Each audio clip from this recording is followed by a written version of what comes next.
Voilà, c'est parti. Juste le temps que Vincent arrive.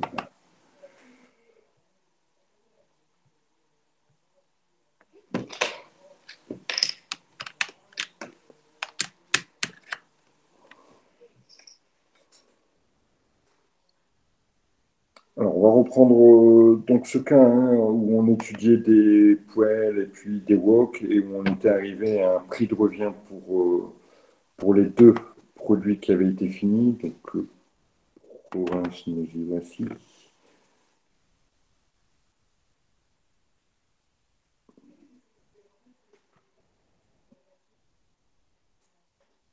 Tant que mon fichier se monte, je vais le partager.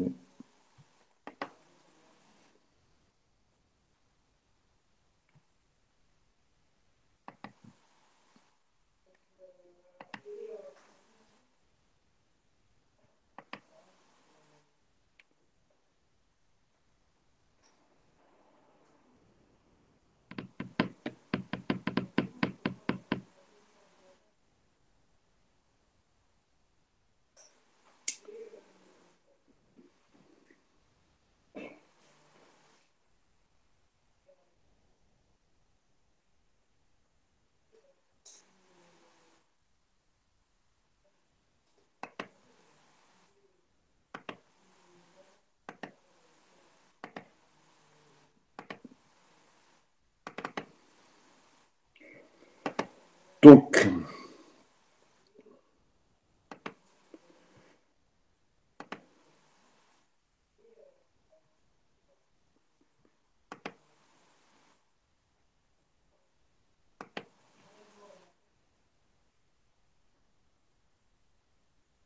un peu long, je suis désolé.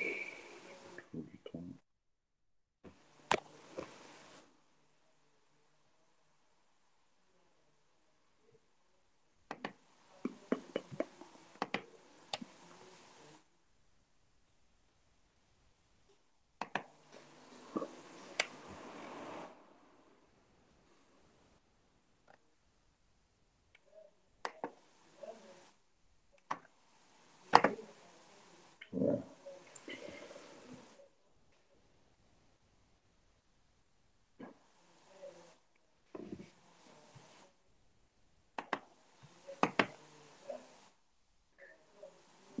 Pas grave, pas de souci, mademoiselle. Alors, est-ce que vous voyez mon écran? Non, toujours pas, je pense. J'ai un peu de mal à se mettre en route.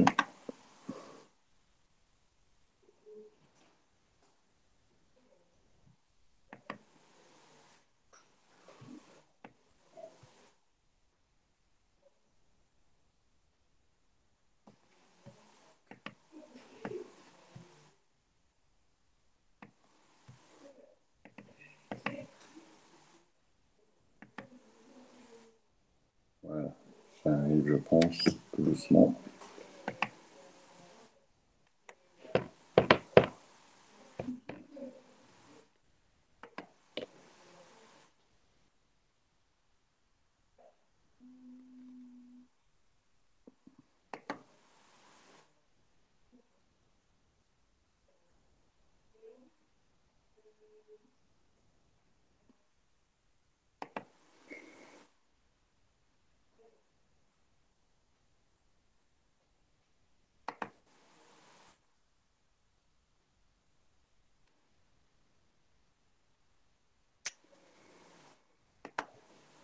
Alors, dans le boulot qu'on avait déjà fait, hein, je passe les étapes puisque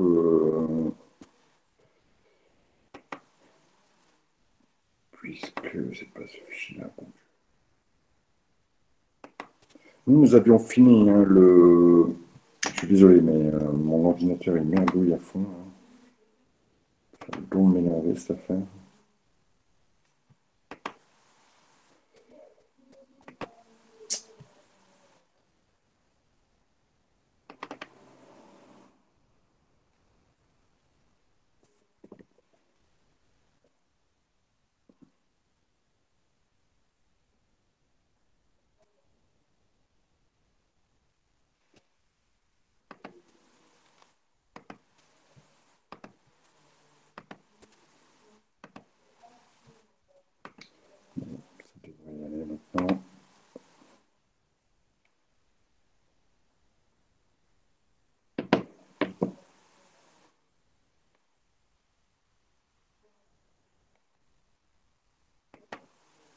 Je vais connecter ma fiche de stock de poêles. Ça marche. On n'avait pas terminé son analyse de distribution. Très bien, pas de souci. Voilà. Ouais. Ouais. Donc nous avions fait, d'accord, les fiches de stock de poêles et de wok avec la méthode des coûts moyens unitaires pondérés. Est-ce qu'on est bon? Est-ce que tout le monde est revenu avec moi? Enfin, plutôt, est-ce que on est tous sur le même point? Un petit peu, voilà. Donc, on avait établi les fiches de stock de mes poêles et de mes wok.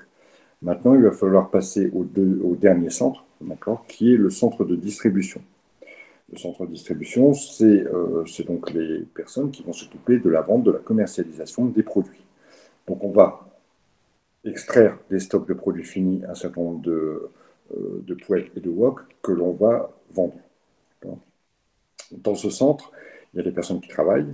Donc, le coût de revient de la poêle va être constitué, du prix de production, du coût de production et du coût de sortie de stock, plus des charges indirectes liées, bien sûr, aux personnes qui travaillent, au bâtiment, etc. Toute la notion des charges indirectes.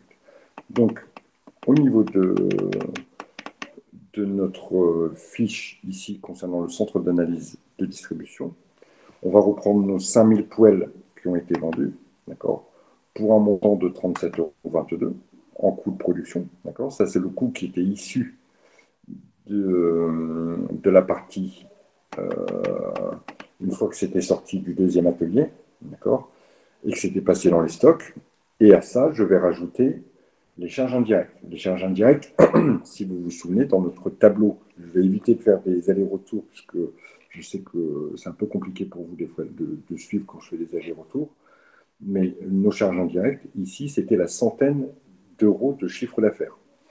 Comment je vais retrouver mes 2000 euros, mes 2000 ici, mes 2000 unités d'œuvre, puisque la centaine d'euros de chiffre d'affaires, c'est l'unité d'œuvre. Comment je l'ai retrouvé?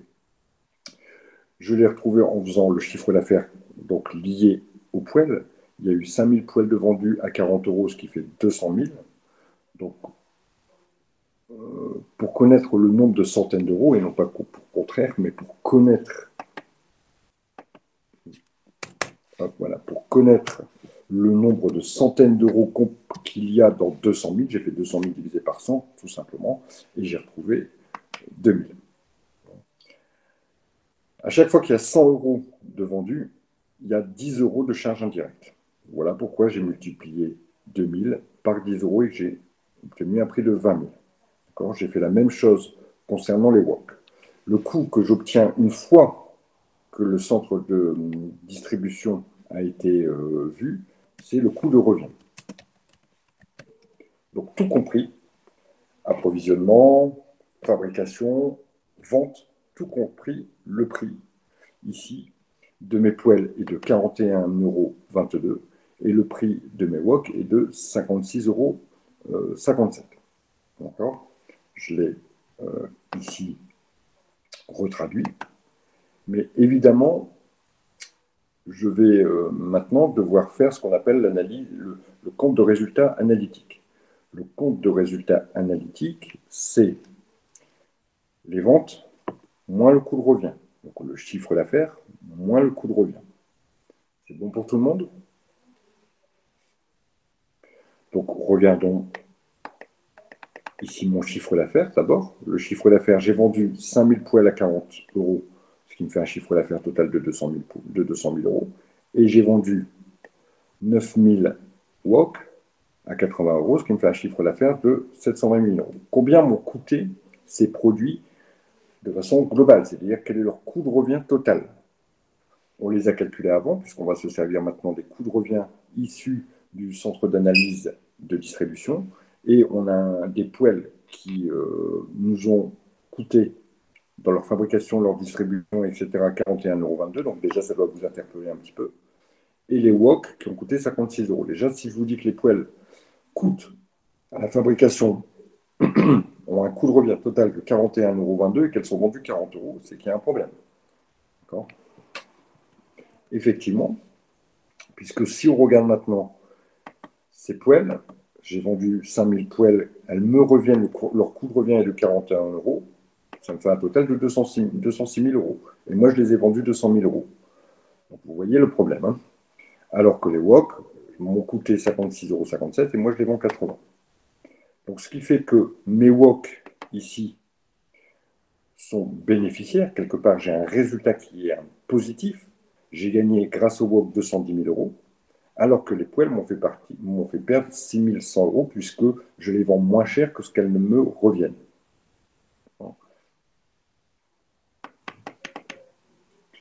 Pour trouver mon résultat analytique, c'est chiffre d'affaires moins coût de revient. Je vais le noter quand même parce qu'on ne sait jamais. Hop.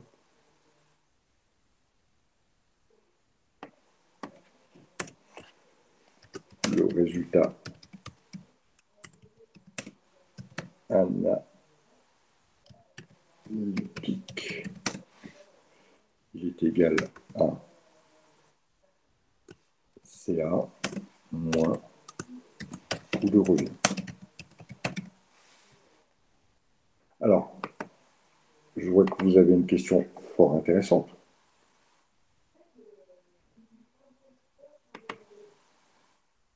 Hop, je vais juste mettre mon petit commentaire ici. Alors, vous me dites quel est l'intérêt de faire ça? Justement, l'intérêt ici n'est pas de vendre à perte. L'entreprise ne sait, jusqu'à l'analyse, l'entreprise ne savait pas qu'elle vendait à perte. Puisque globalement, malgré tout, globalement, le résultat global,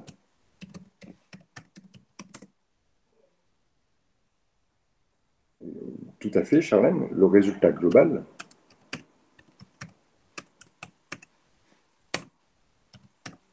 ici, il est de ça plus ça plus ça.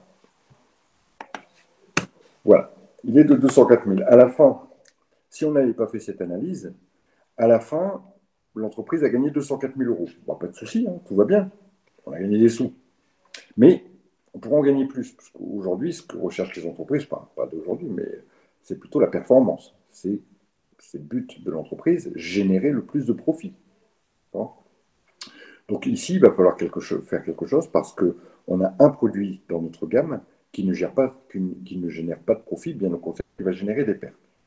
Donc vous allez me donner, vous, quelles sont les solutions que vous pourriez proposer. Moi, j'en ai relevé 3. D'accord? Quelles sont les solutions qu'on pourrait proposer pour pallier à ce problème?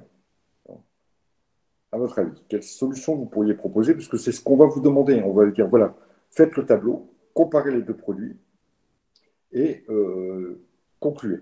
Dites-moi, analysez le résultat. Donc, dans votre analyse, alors c'est bon, hein, tout ce que vous me dites, c'est bon. Hein. Là, Hugo et je ne sais plus qui, le deuxième. Voilà, voilà, parfait, les filles, parfait. De 0,6, ça sera le sud, ça. Augmenter le rendement. Alors, ok, oui, c'est pas mal. D'accord. Alors, vous voyez bien à peu près les choses. Pour voir le prix de vente. Donc, ce qu'il faut, tout ce que vous m'avez dit, ce sont les solutions. Alors, moi, je les ai plutôt catégorisées en trois possibilités. Enfin, il y en a une que vous ne m'avez pas dit. La première solution, elle est un peu radicale. On arrête de faire des poêles. Basta. Voilà, exactement, Delphine. Exactement, Ophélie aussi. On arrête. D'accord? On arrête de produire les poêles et on se concentre sur ce qui est le plus rentable, c'est-à-dire les wok. C'est une solution. Malgré tout, elle a des inconvénients et des avantages. L'avantage, c'est qu'effectivement, on va pallier à la problématique de rentabilité. L'inconvénient, c'est qu'on va perdre un produit dans notre gamme. Et peut-être que les gens qui viennent acheter des poêles sont aussi intéressés par les wok. C'est parce qu'ils viennent acheter des poêles qu'ils ont acheté aussi les wok. Peut-être, on n'en sait strictement rien, hein, d'accord? Mais si on voulait pousser un peu l'analyse, ce qu'on ne vous demandera pas, hein, puisque là, on fait des conjectures, on ne sait pas du tout le contexte de l'entreprise. Donc, voilà, on va un peu plus loin que ce qui aurait été attendu ou ce qui est attendu dans l'exercice. Mais dans tous les cas, les solutions possibles, première chose, arrêt de la production des produits les moins rentables pour se concentrer sur les produits les plus rentables. Très bien.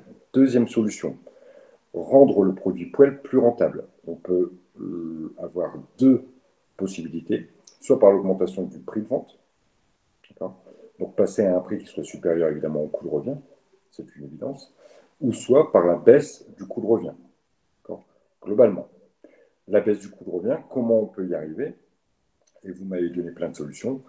Baisser le coût d'achat des matières premières, en travaillant auprès des fournisseurs, augmenter le rendement, c'est-à-dire avec le même nombre de main-d'œuvre, produire plus, obligatoirement le coût sera diminué, d'accord, diminuer les charges indirectes, etc., etc., etc. Donc, n'hésitez pas, quand on vous demande de conclure, d'abord de donner les faits, et ensuite de peut-être, si vous le sentez bien, de proposer des solutions. Si l'effet, c'est les poêles ne sont pas rentables, elles ont fait perdre à l'entreprise 6 100 euros. Les wok sont rentables, les wok ont fait gagner à l'entreprise 210 870 euros. Globalement, la production poêle et wok est bien sûr rentable. Mais les poêles restent des produits qui ne sont pas rentables. On pourrait proposer à l'entreprise des solutions et bim, bim, bim, vous déroulez vos 3 solutions possibles. Et là, vous obtenez le maximum de points pour la question si évidemment toutes vos solutions sont pertinentes. Y a-t-il des questions sur cet exercice?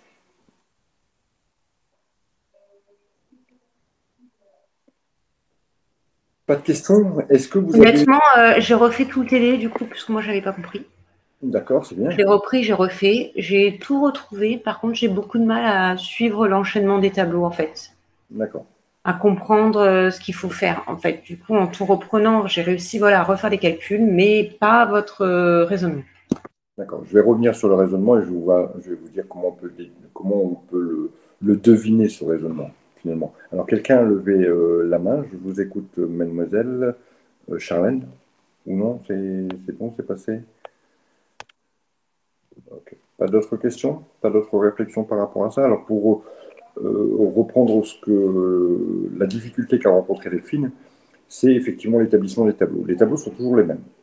Ils seront toujours les mêmes, composés de charges directes et de charges indirectes. C'est toujours la même chose. C'est la technique. Le produit, il est composé et de charges directes et de charges indirectes. Ça, c'est la première chose que vous pouvez vous dire.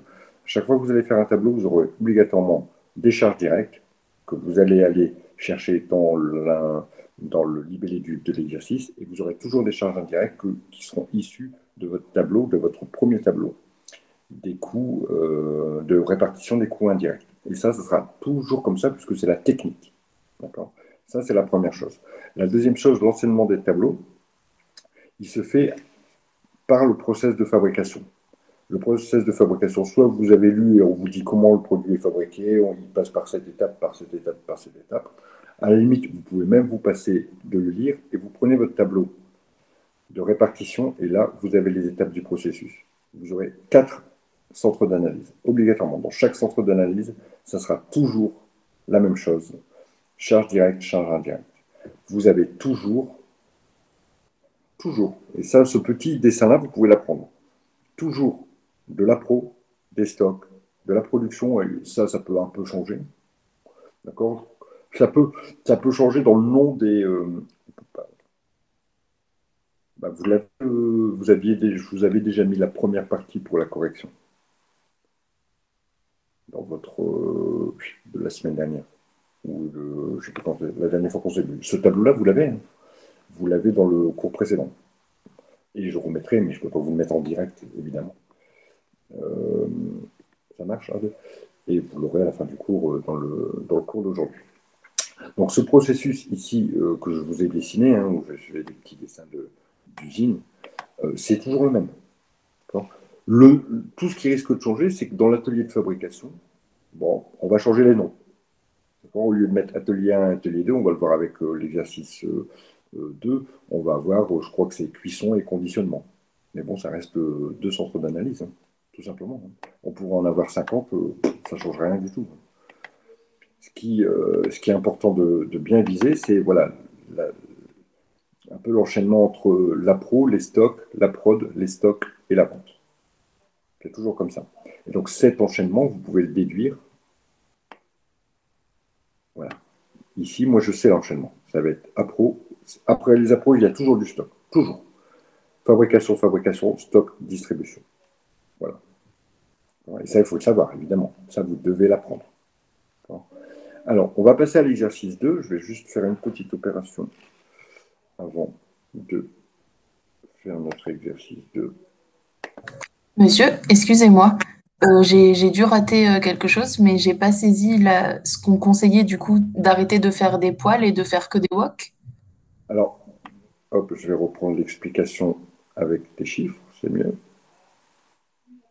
On voit que les poêles ne sont pas rentables, puisqu'elles nous ont fait perdre 6 000 euros, alors que les WOC nous ont fait perdre 210 000 euros. Quelles sont les solutions pour pallier à ce problème? C'est ce qu'on va vous demander. De toute façon, on va vous dire, faites votre tableau et dites-nous ce qui se passe. Et concluez. Donc vous allez dire des faits. Les poêles ne sont pas rentables, elles sont vendues moins cher que ce que leur coût de revient. Les WOC sont rentables, puisqu'ils sont vendus 80 euros, alors que le coût de revient est de 56 euros. Boum, ça c'est les faits. Et ensuite, vous pouvez aller un peu plus loin en proposant des solutions. Ici, on avait déterminé 3 solutions. Arrêter la production des poêles et se concentrer sur les WOC. On arrête le produit qui nous fait perdre de l'argent et on fait que le produit qui nous fait gagner de l'argent. Première solution qui est un peu radicale. Deuxième solution, augmenter le prix des poêles de façon à être par exemple à 45 euros, ce qui nous ferait gagner de l'argent, parce qu'il faut être au minimum à 41,22 €. Troisième solution, baisser, si on ne peut pas augmenter le coût, si on ne peut pas augmenter le prix de vente, baisser le coût de revient. En achetant mieux la matière, en achetant moins cher, blablabla. Mais si j'ai déjà, vous me dites ces 3 solutions, c'est bon, elle est calée, parfait. Ça marche, c'est bon pour ça? Allez, on va passer, donc je disais juste 30 secondes parce qu'il faut que je remette à blanc le tableau. Hop. Je vais faire ça, si vous permettez, je vais enregistrer notre séance de si tu veux bien toi, pour enregistrer sous.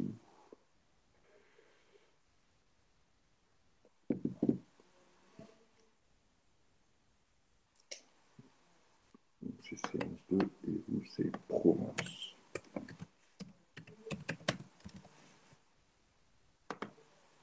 Ok, ça marche. Ensuite, je vais faire de présenter.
Voilà.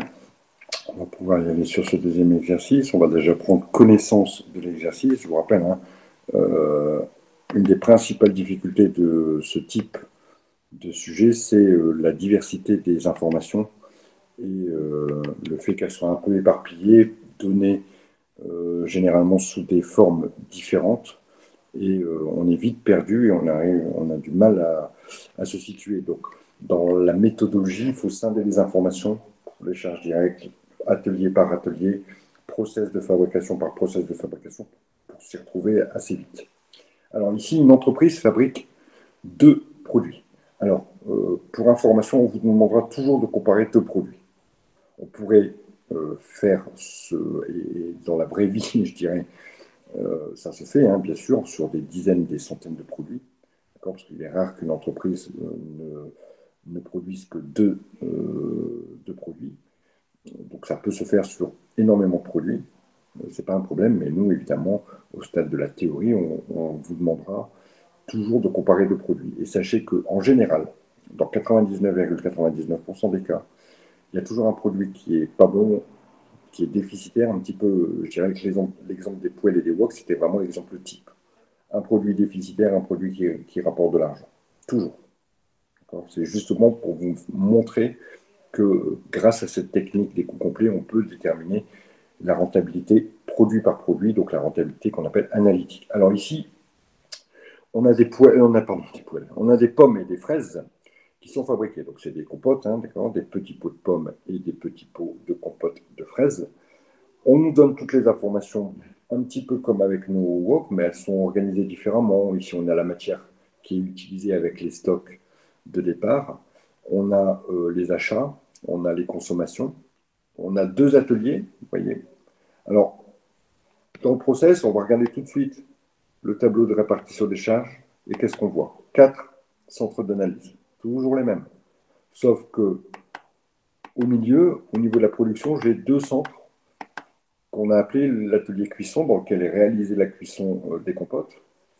Et dans l'atelier conditionnement, c'est la partie où on va faire l'emballage, où on va mettre en carton, on va étiqueter, etc., etc.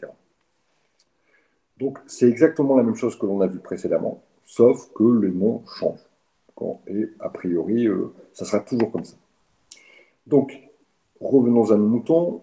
Dans toutes les informations, on nous donne, comme d'habitude, des données concernant les consommations de matières premières, des données concernant les stocks, des données concernant la production, des données concernant le prix de vente, tout ce qu'il faut pour établir nos coûts complets. La petite difficulté dans cet exercice, et certains élèves se sont un peu noyés dans cette affaire, c'est que de temps en temps, on va vous parler en kilos, de temps en temps, on va pouvoir parler en grammes, et de temps en temps, on va vous parler en tonnes.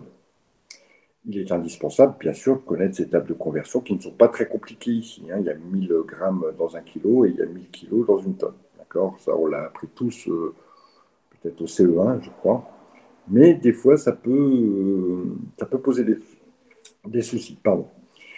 Ce qu'il faut, c'est travailler toujours avec la même unité. Ici, nous, on va choisir de travailler avec le kilo. D'accord? Qui est l'unité la plus pertinente pour faire tous les tableaux. Donc, tout sera retraduit en kilos. Absolument. On ne peut pas une fois mettre des tonnes, une fois mettre des kilos, c'est foutu. Si on travaille comme ça, c'est foutu. Donc, nous, on travaille tout en kilos. Donc, quand on nous parlera de 120 grammes, on va traduire ça en 0,120.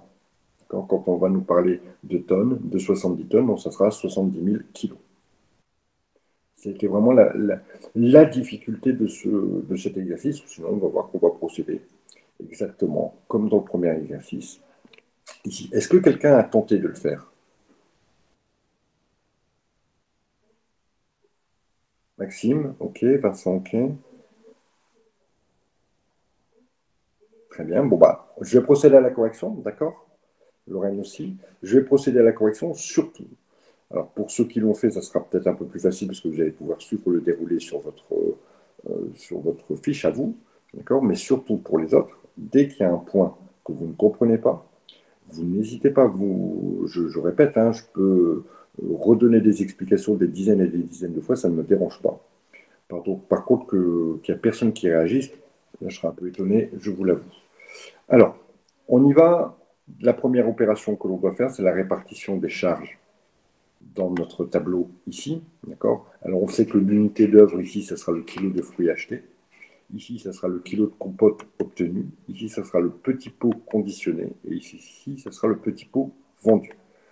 Alors, concernant le kilo acheté pour le centre Appro, on va donc aller chercher dans nos informations le nombre de kilos qui ont été achetés. On va voir ici qu'il y a eu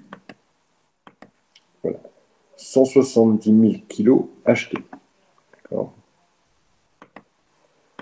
Il y a eu 80 tonnes de pommes, donc 80 000 kilos, et 90 tonnes de fraises, donc obligatoirement, m'excuserez, hein, je n'ai pas mis les S,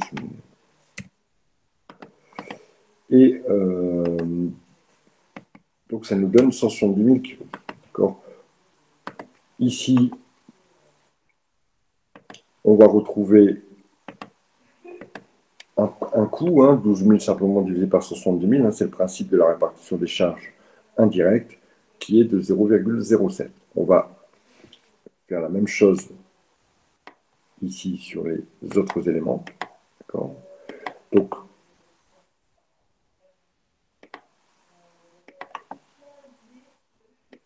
les informations, on va aller les trouver dans notre sujet.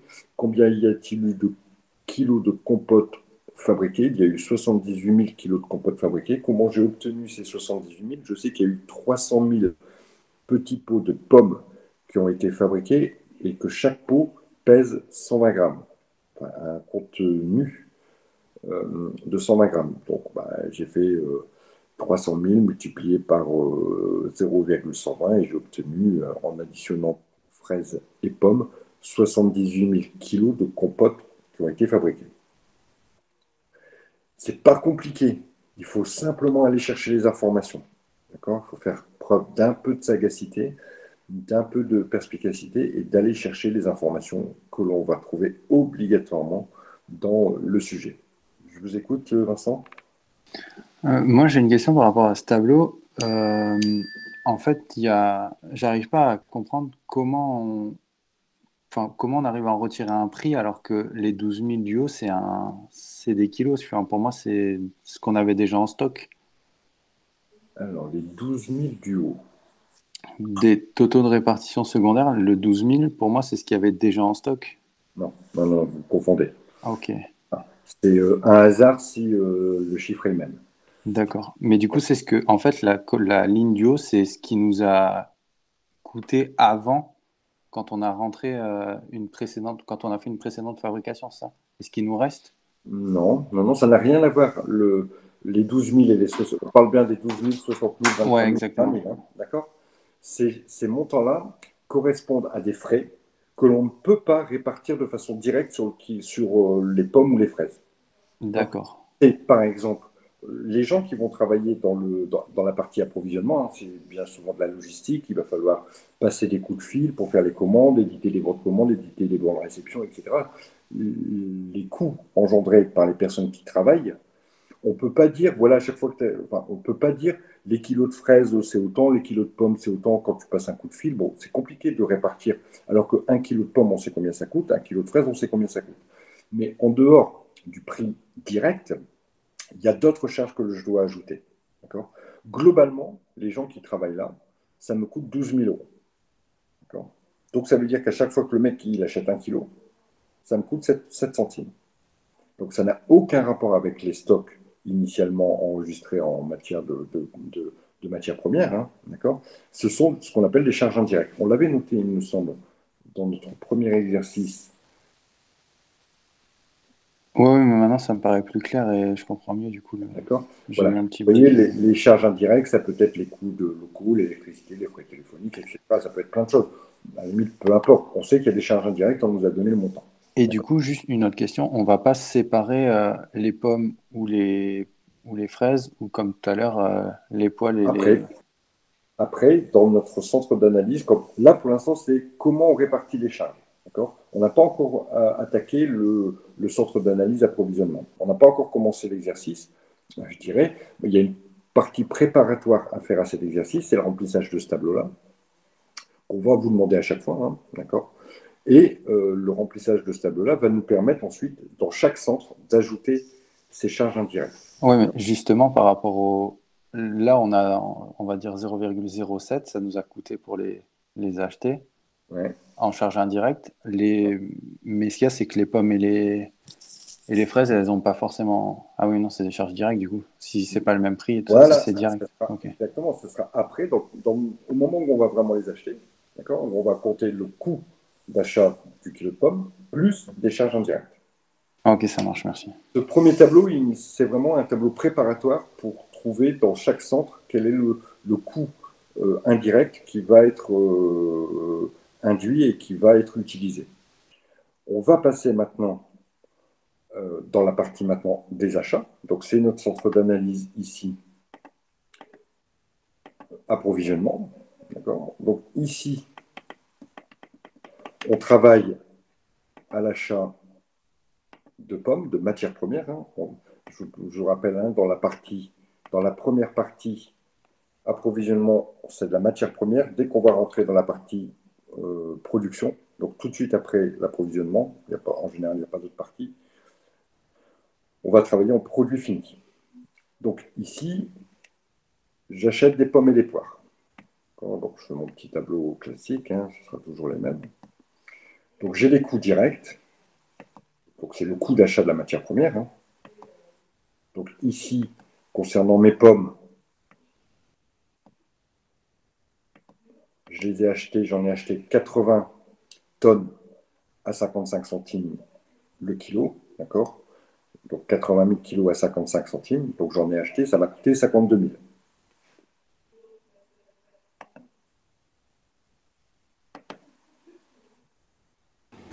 Donc ça, c'est les coûts directs, c'est ça le coût d'achat. Ça, c'est les coûts directs, effectivement. Le coût d'achat, c'est les coûts directs.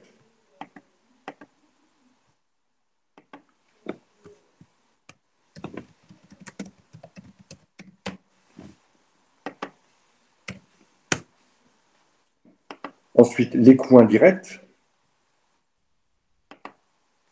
c'est le kilo de pommes acheté, ou le kilo acheté, hein, peu importe qu'il soit pomme ou fraise. J'ai acheté 80, et à chaque fois que j'achète un kilo de pommes, ça me coûte 7 centimes. Ça, c'est issu de notre tableau qu'on a calculé au-dessus. Et justement, ce premier tableau, il me sert à chaque fois, dans chaque centre d'analyse, à intégrer les charges indirectes. Je fais le même raisonnement avec mes fraises. J'ai acheté 90 000 kilos de fraises, hein, j'en ai acheté 90 tonnes.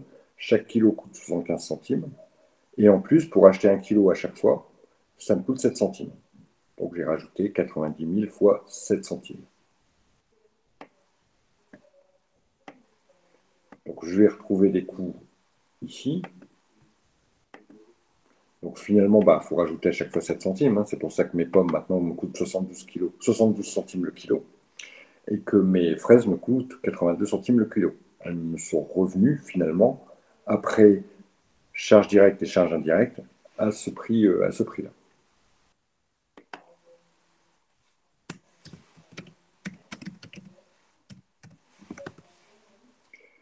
Quand on a fini l'approvisionnement, qu'est-ce qu'on fait?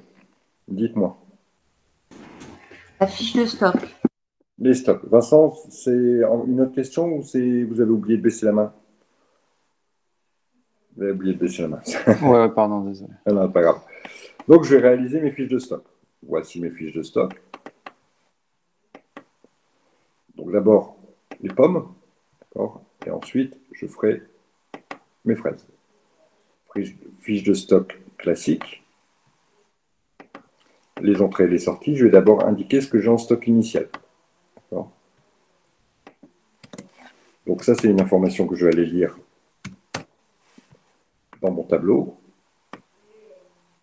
dans mon énoncé, et je sais que j'ai 4000 kilos de pommes en stock initial, pour un montant de 2840. Maintenant, je vais rajouter ce que j'ai acheté.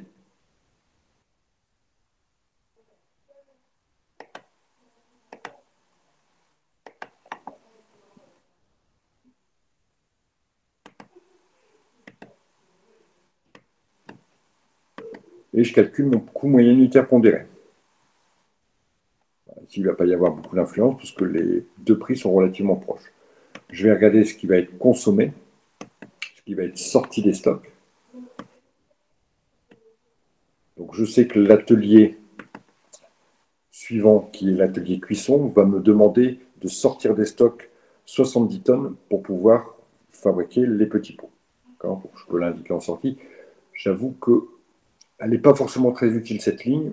C'est juste un petit complément. Elle ne va pas nous apporter grand-chose, parce que le coût, ce qui est important, c'est les 72 centimes que j'ai ici. Cette opération, je vais commencer avec mes fraises. Même opération avec les fraises. Oups, pardon.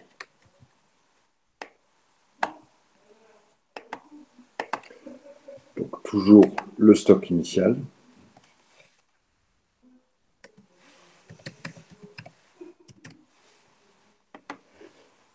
restait 8000 kilos, hein, il m'en restait 8 tonnes, j'en ai acheté 90 tonnes. D'accord. J'indique mes coûts, je fais mon calcul de coût unitaire moyen pondéré. Ça, on connaît la technique parce qu'on a fait le chapitre sur la gestion des stocks. Et donc, j'arrive à 98 000. Je vais en prendre 80 000 pour fabriquer mes compotes de fraises. Il va m'en rester 18 000 en stock. La prochaine étape, si je regarde mon tableau de répartition, je vais commencer par l'atelier cuisson. Donc, je suis ici mon tableau. Je suis au fur et à mesure. Donc, allons-y pour la cuisson.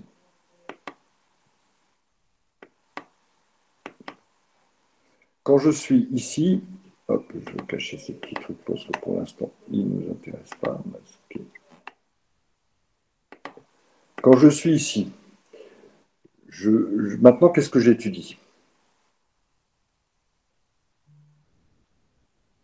Maintenant, je dois réfléchir en termes de produits finis.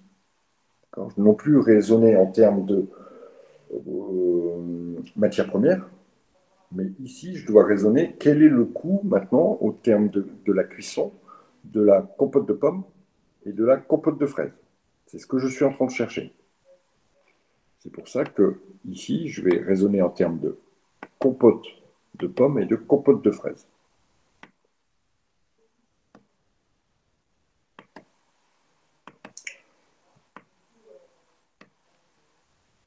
Je vais chercher mes charges directes. Donc, pour fabriquer la compote, il me faut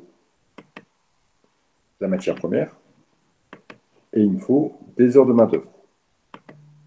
On aura pratiquement toujours, en termes au niveau de la production, toujours des heures de la matière première et des heures de main-d'œuvre directe. Pratiquement toujours.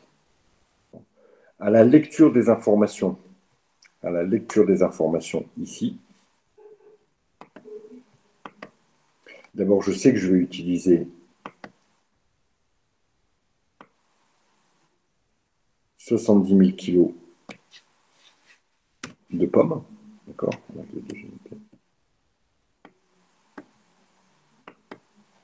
Et grâce aux informations que j'ai pu lire, il va y avoir 350 heures qui vont être consacrées à la fabrication de la compote. Donc les mecs, ils vont bosser pendant 350 heures pour produire ma compote.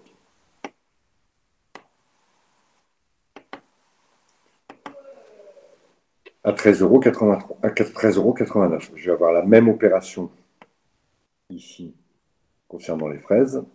Je vais utiliser donc 80 000 kilos de fraises. Les mecs, ils vont travailler pendant 375 heures.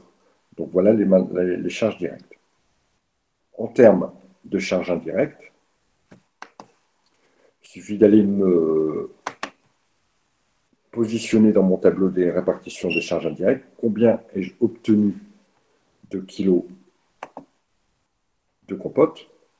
Alors ici, je le sais parce qu'il a été produit 300 000 pots. Chaque pot contient 120 grammes de compote. Ça veut dire qu'il a été produit 36 000 kilos de compote. À chaque fois qu'il est produit 1 kg de compote, ça me coûte, pour les charges indirectes, 77 centimes. Donc la production de ces 36 000 euros, ces 36 000 kilos de compote, a induit un coût indirect de 27 720 et un coût direct de 50 000 plus 4 000. Donc ça veut dire que ici, j'ai un coût total de 82 000 pour produire mes 300 000 pots.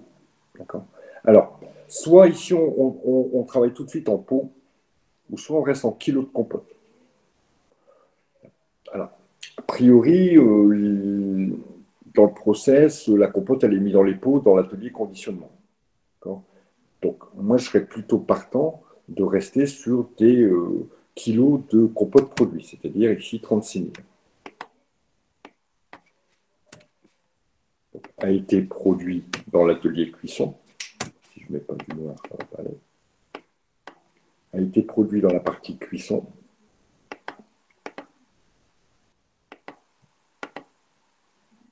« 36 000 kg de compote pour un prix au kilo de 2,31 €. Même opération ici pour les fraises. Mais 42 000, j'ai trouvé exactement comme j'ai fait, mais il a été produit, je ne sais plus combien de pots de fraises, mais ça peut être 350 000 à 120 grammes, ça fait 42 000 kilos de compote. Quand on a eu besoin, on a produit 42 000 kilos de compote. Donc ici,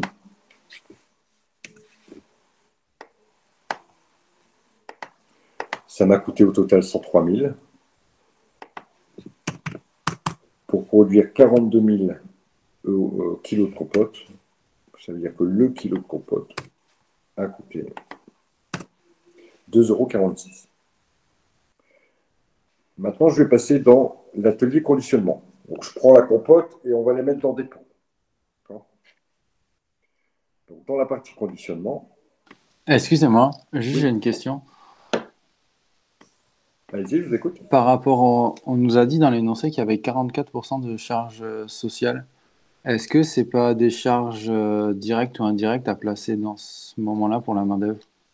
Si, vous avez tout à fait raison. Alors, je ne les ai pas vus. J'ai dû les rater et que j'étais un peu trop vite. On va reprendre l'énoncé ensemble, mais vous avez tout à fait raison. Alors, 12 €, les charges sociales s'élèvent à 44%. Ok. Donc, comme vous l'avez très bien dit, alors je ne sais pas qui est intervenu, Vincent peut-être? Oui, c'est ça. Ok. Alors, vous voyez, hop, on peut très facilement passer à côté d'une information si on n'est pas bien concentré ou si on va un peu trop vite. Alors, là, voilà. Hop, un petit peu plus bas. Les heures, ici. On va mettre notre...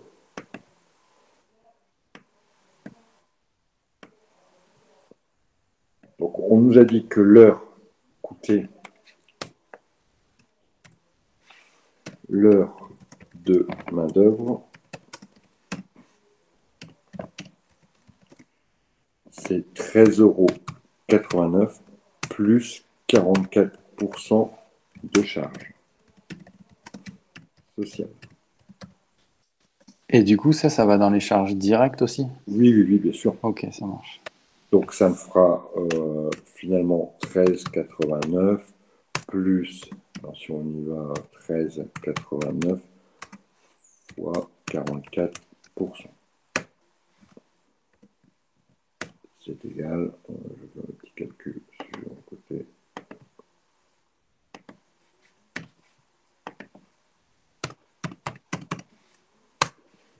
Donc 20 € de l'heure, et donc 20 € de l'heure. Voilà, pour cette petite erreur.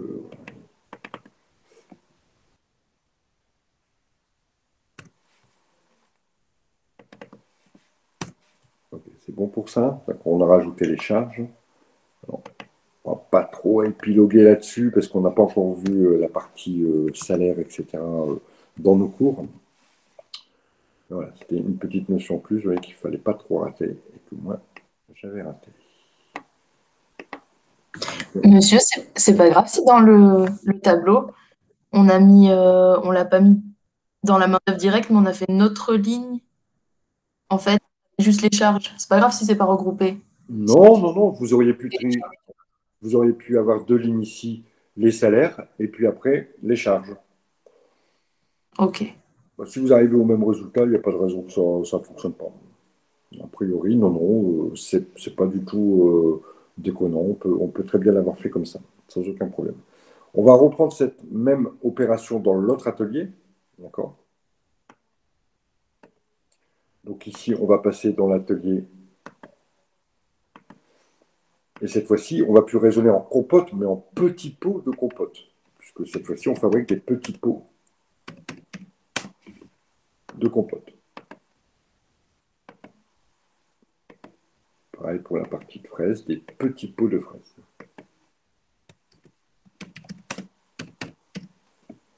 Petits pots de compote de fraises.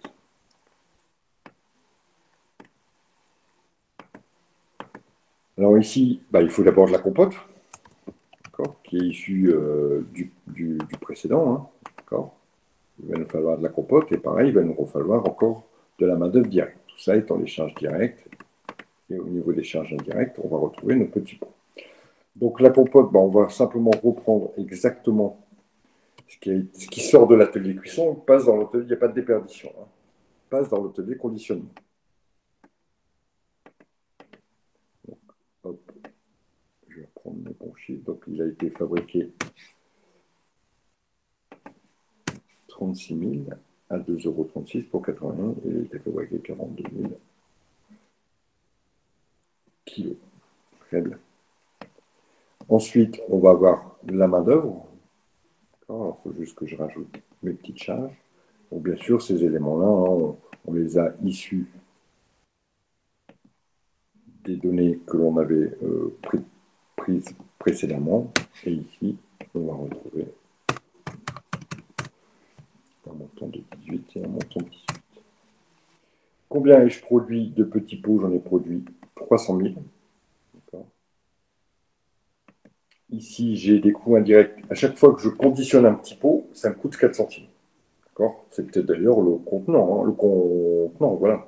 Plus l'emballage, plus voilà, tous ces frais-là, ça coûte 4 centimes par petit pot. Même chose de l'autre côté. À chaque fois que je conditionne un petit pot de compote de fraises, ça me coûte autant. Voilà pour la partie conditionnement. Pour la partie oui, conditionnement. Donc, on a acheté, on a cuit, on a mis dans les petits pots. Maintenant que tout ça est terminé, ça part où? Étape suivante.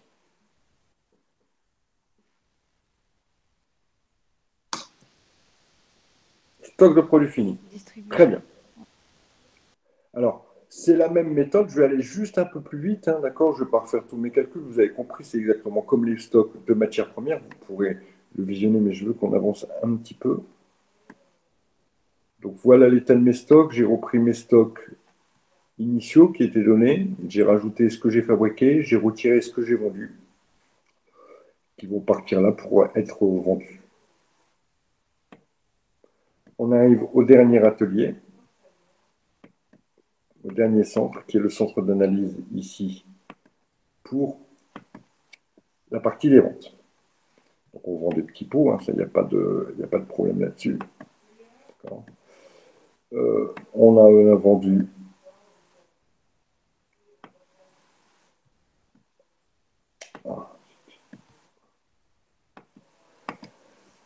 305 000 et 344 000, d'accord, petits pots vendus. On les a vendus, ils nous reviennent à 33 et 35 centimes. On a rajouté des frais parce qu'il y a des frais qui sont liés à la vente, de 3 centimes par petit pot vendu. Et finalement, à la vente, on voit ici qu'on a un prix qui est relativement équivalent. Les petits pots de pommes nous reviennent tout compris à 36 centimes et les petits pots de fraises nous reviennent tout compris à 38 centimes.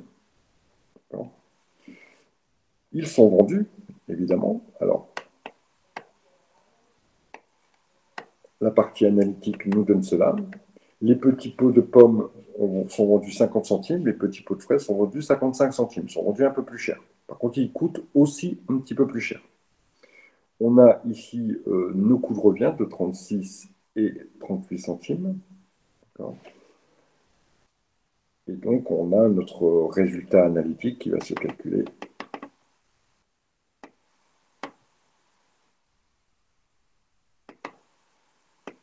par la suite.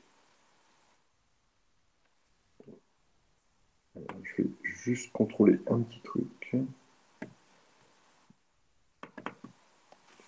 Pas de souci là-dessus. Je suis à 33. Je suis à 33. Ok, ça marche. Pas de problème. Voilà la fin de notre analyse avec effectivement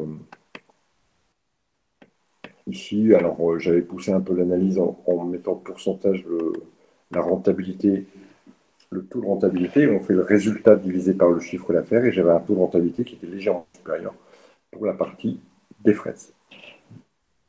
Est-ce qu'on est OK là-dessus? Alors, si on est OK, il faudra me faire le prochain. Je pense qu'on se voit, je ne sais plus quand, peut-être vendredi matin. En tout cas, pour notre prochaine séance, j'aimerais bien que vous fassiez vraiment tous le troisième exercice que l'on corrigera vendredi matin, et puis on se reverra le soir, c'est vrai. C'est une bonne rentabilité, oui. Après, ici, l'exercice, il est moyen, puisque finalement, les deux produits sont pratiquement identiques. D'accord. Le premier était plus symptomatique pour moi. Allez, je vous dis ciao, parce que j'enchaîne un autre cours derrière, et on se voit vendredi matin. Vous aurez fait l'exercice 3 du télé. À vendredi.